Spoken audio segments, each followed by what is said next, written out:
Okay, welcome everyone. Eugene here, Hughes Motorized. Let me tell you a story about this O-ring here, okay? There's a lot of you boys have had some problems with intake leaks here on your carburetor. And the problem is,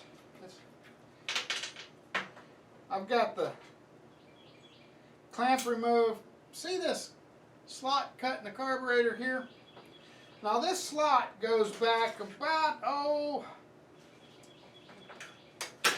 get this here, about 0.4 inches it goes back. Now the inside bore of this right in here goes back about 0.6 inches. So it gives you about 0.2 inches, let's get that right there,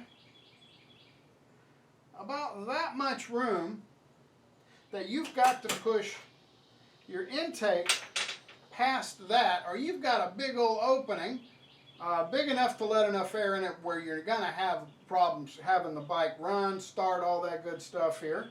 And some old boy said, well, hell, let's just put an O-ring in there. Now, you can do that. If that's what you want to do, great. But to me, it's kind of being lazy, and it's not that complicated, okay? Problem is, with even the cast intakes here, they don't deburr them at the factory.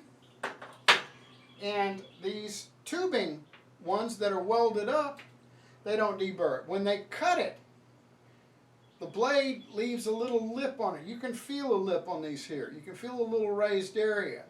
Then after they're cut and welded, they go back and they chrome plate it. So you add the chrome plating on top of that. The trick is, and you can use anything to measure it. I'll use this Allen key here and I'll put it against the stop there, okay? And that goes back that far, okay? And you can see, it goes back, so we're going all the way to the square area here, okay?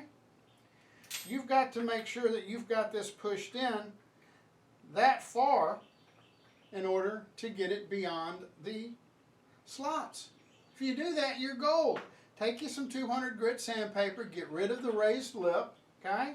Or you can take your file and just be careful just to dress just the edge of this here, get that lip off.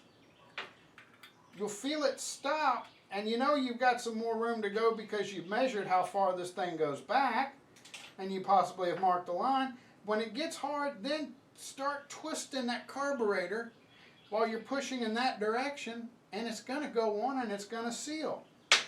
You don't need to prove how super developed your wrist muscles are by over tightening this clamp. You don't need to tighten this thing to death.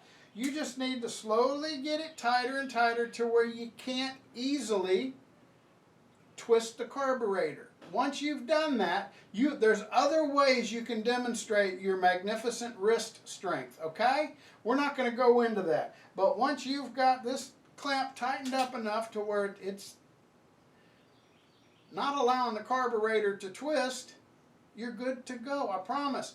If you found that this video helped someone, think it's going to be helpful, give it a thumbs up. There's a subscribe button down there.